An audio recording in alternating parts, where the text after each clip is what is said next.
Saudara, ketegangan antara pengunjuk rasa pro-Israel dan pendukung Palestina meningkat. Bentrokan sengit terjadi di London, Inggris.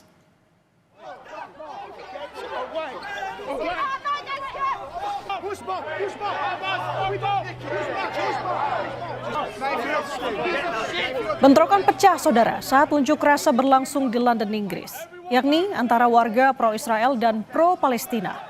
Polisi pun melerai kedua kelompok dan menangkap beberapa orang. Warga pro-Israel menuntut pembebasan sandera oleh Hamas. Unjuk rasa ini juga dilakukan usai Israel berencana mencaplok Gaza dan memperluas operasi militernya. Pengunjuk rasa mencemaskan para sandera, saudara. Sementara itu, warga pro-Palestina memprotes larangan Palestine Action yang undang-undangnya telah disahkan Parlemen Inggris pada Juli lalu. Warga pro-Palestina telah menggelar aksi protes di seluruh Inggris selama sebulan terakhir dan menyebut undang-undang tersebut ilegal karena membatasi kebebasan berekspresi. Sejauh ini, saudara, sudah 500 lebih pengunjuk rasa yang ditangkap polisi Inggris. 100 diantaranya adalah warga lansia.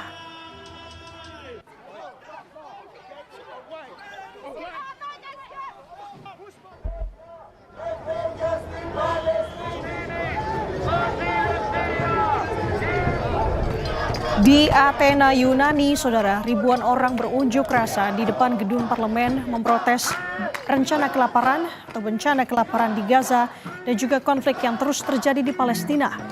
Massa juga menuju kemarahan yang mengenai kedatangan tentara Israel yang sedang berlibur di Yunani. Unjuk rasa pro-Palestina di Yunani berlangsung di sejumlah kota, termasuk di Thessaloniki, Patras, dan Heraklion. Semuanya bagian dari aksi nasional untuk Gaza.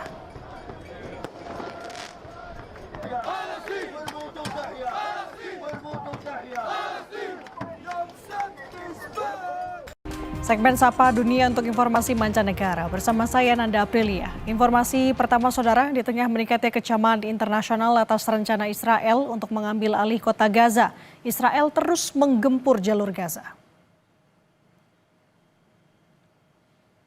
Ledakan masih terlihat di langit Gaza pada Sabtu malam, saudara.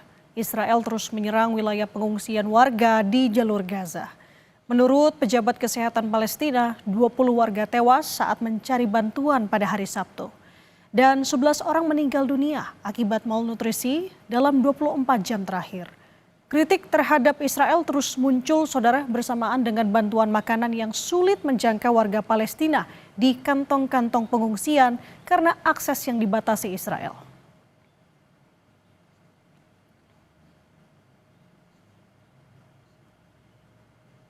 Sementara tank-tank Israel bergerak ke perbatasan Gaza di tengah rencana Israel untuk mencaplok Gaza sepenuhnya. Warga Israel khawatir rencana itu membahayakan 50 sandera yang tersisa di Gaza.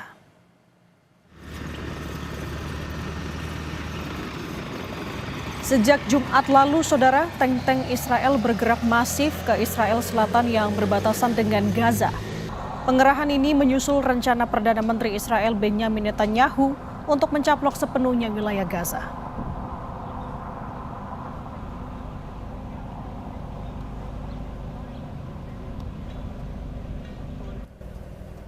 Australia sebagai negara sekutu kuat Amerika Serikat segera mengakui negara Palestina.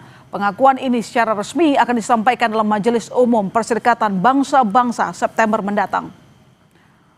Pengakuan Australia terhadap Palestina akan disampaikan secara resmi pada Majelis Umum PBB bulan September. Perdana Menteri Australia Anthony Albanese menyatakan solusi dua negara adalah jawaban kemanusiaan terbaik untuk mengakhiri penderitaan warga Palestina di Gaza. Today I can confirm that at the 80th session of the United Nations General Assembly in September, Australia will recognise the state of Palestine. Australia will recognise the right of the Palestinian people to a state of their own, predicated on the commitments Australia has received from the Palestinian Authority. We will work with the international community to make this right a reality. Status kenegaraan Palestina yang mendapat pengakuan dari banyak negara. Selain Australia, Selandia Baru juga mempertimbangkan pengakuan terhadap Palestina sebagai negara berdaulat. Sebelumnya, Prancis, Inggris, dan Kanada juga bersiap mengakui kedaulatan Palestina menyusul Spanyol, Irlandia, dan Norwegia. Beberapa negara sekutu Amerika Serikat rame-rame berbalik akan mengakui negara Palestina pada sidang umum PBB September mendatang. Untuk mengulasnya, kami terhubung dengan Guru Besar Hukum Internasional Universitas Indonesia, Profesor Hikmahanto Juwana. Selamat malam, Prof. Selamat malam. Ya, kabar baik mungkin, tapi saya tidak tahu Anda optimis atau tidak. Ini banyak negara sekutu Amerika Serikat berbalik akan mengakui kedaulatan Palestina. Faktor apa yang paling mendasari perubahan ini? Faktor kemanusiaan. Jadi negara-negara ini yang biasanya menceramahi tentang hak asasi manusia, tentang tidak digunakannya kekerasan terhadap rakyat sipil, mereka sudah tidak bisa mentolerir apa yang dilakukan oleh Israel. Memang Israel di awal-awal selalu mengatakan bahwa serangan yang dilakukan ke Gaza itu ditujukan ke Hamas, karena mereka Hamas melakukan serangan ke Israel tanggal 7 Oktober 2023. Namun demikian, apa yang dilakukan oleh Israel ini sudah di luar batas kemanusiaan, sudah tidak proporsional. Kalau misalnya itu dianggap serangan terhadap Israel, karena menyerang rakyat sipil, perempuan, anak-anak, laki-laki yang sudah tua tanpa pandang bulu. Dan inti dari Israel adalah, dan ini sudah terkuak informasi, bahwa Israel di bawah Perdana Menteri Netanyahu hendak menguasai Gaza. Itu yang menjadi tujuan utama, sehingga mereka ingin memastikan bahwa rakyat Gaza akan tidak ada lagi di tanah rakyat Palestina di Gaza, itu tidak akan ada lagi. Jadi mereka melakukan misalnya tindakan serangan, melakukan pembatasan terhadap makanan, minuman yang masuk sehingga rakyat Palestina di Gaza kelaparan, lalu kalau perlu melakukan serangan tembakan kepada mereka yang membutuhkan makanan ketika mereka berkumpul, dan kemudian juga melakukan evakuasi dari Gaza. Bahkan Perdana Menteri Netanyahu mengatakan kepada Presiden Trump bahwa yang ada di Gaza itu adalah open prison. Open prison itu adalah penjara yang terbuka. Mereka ini sebenarnya di penjara. Tapi Perdana Menteri Netanyahu mengatakan bahwa pilihan mereka, apakah mereka mau tetap atau mereka akan keluar. Ya tentu saja, pasti bagi masyarakat yang punya logika, mereka maunya akan keluar. Tetapi ini yang tidak terjadi pada masyarakat Palestina, karena mereka ingin tetap di tanah air mereka meskipun mereka sudah diperlakukan secara kejam oleh Zionis Israel. Dan negara-negara ini baru menyatakan sikap setelah melihat bagaimana Netanyahu ingin mencaplok Gaza dan juga Amerika Serikat yang tampaknya tidak mau tahu soal masalah kemanusiaan. Dan yang terakhir kita lihat bagaimana warga dari Gaza berebutan bantuan yang tampaknya mungkin, saya nggak tahu ada setuju atau tidak, apakah ada unsur kesengajaan dari konstruksi yang dibangun oleh Israel agar warga Gaza lebih makin menderita? Iya, itu yang diharapkan, bahwa makin menderita maka mereka akan keluar dari Gaza, kira-kira seperti itu. Dan ini sudah disinyalir oleh negara-negara yang seperti Australia, Kanada, Jerman, mereka-mereka yang selalu menceramahi kepada negara-negara berkembang bahwa hak asasi manusia harus diperhatikan. Hak asasi manusia merupakan hal yang sangat fundamental. Tetapi mereka sekarang sudah kehilangan muka, tidak punya moralitas lagi untuk mengatakan bahwa hak asasi manusia di Israel itu sudah diinjak-injak dan terus mereka dukung. Jerman saja sudah menghentikan bantuan-bantuan militernya ke Israel. Meskipun dari Perdana Menteri Netanyahu mereka mengatakan bahwa apa yang terjadi itu karena Jerman mendapatkan informasi yang salah dari para wartawannya. Coba seperti itu, maka mereka mengatakan tidak bisa lagi. Apalagi seperti negara-negara di Uni Eropa, mereka selalu mengatakan kepada kita Indonesia untuk meratifikasi statuta Mahkamah Kejahatan Internasional, untuk memperhatikan masalah pelanggaran HAM berat. Tetapi apa yang terjadi ketika Gaza dihabisi oleh Israel? Apa mereka diam saja? Mereka selama ini diam saja. Baru sekarang ini mereka akan berbalik untuk mengatakan bahwa tidak benar ini. Kita harus lawan. Terlalu lama diam dan sekarang ingin mengembalikan muka. Kalau saya meringkas yang dimaksud oleh Prof. Tapi begini, dengan pengakuan negara-negara besar ini, bagaimana Anda melihat nasib Palestina ke depannya? Sebenarnya, walaupun ada pengakuan termasuk dari Uni Eropa, negara-negara non-Muslim, negara-negara tidak berpenduduk Islam, katakanlah bulan September nanti di PBB, namun demikian ini tidak akan berdampak pada Palestina menjadi sebuah negara yang merdeka. Kenapa saya katakan seperti itu?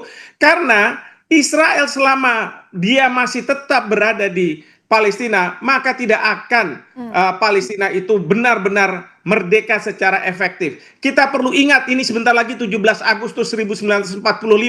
Ketika kita memproklamasikan kemerdekaan, ketika negara-negara mulai mengakui Indonesia sebagai sebuah negara, tetapi selama Belanda masih ada di Indonesia dan baru tahun 1949 Desember dia menyerahkan kedaulatan, baru kita secara efektif bisa melakukan tindakan-tindakan sebagai negara yang berdaulat. Oke, Prof, yang saya mau tanyakan juga adalah ini banyak pemberitaan terutama di media Israel juga begitu, bahwa Israel pernah meminta Amerika Serikat melobi Indonesia untuk menampung warga Gaza, dan sekarang rencananya itu adalah kita akan menampung 2.000 warga Gaza termasuk permintaan Israel ke Amerika Serikat. Bagaimana Anda melihat langkah ini? Bagaimana melihat motif ini?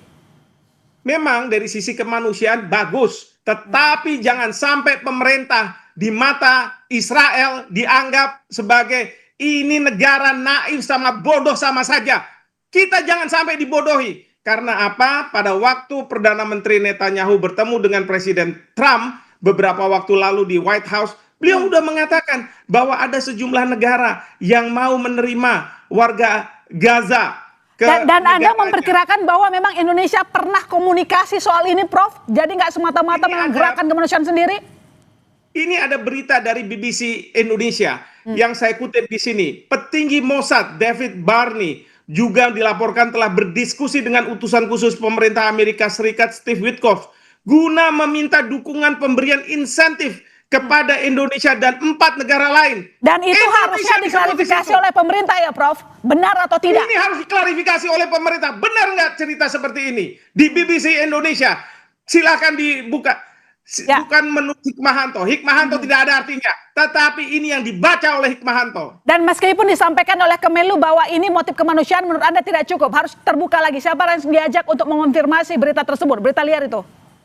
Harus misalnya otoritas Palestina mengkonfirmasi. Jangan kemudian kita sepihak mengatakan bahwa kita akan menerima, kita mempersiapkan. Tidak boleh seperti itu. Harus pemerintah Palestina kita konfirmasi. Dan yang kedua, pemerintah Palestina yang ada di Gaza, bukan yang ada di tepi barat. Karena mungkin saja di tepi barat mereka punya pandangan lain seperti di Gaza. Seperti itu. Baik, terima kasih Prof telah meluangkan waktu di Kompas Malam. Selamat malam, sehat-sehat selalu. Baik, selamat malam. Terima kasih.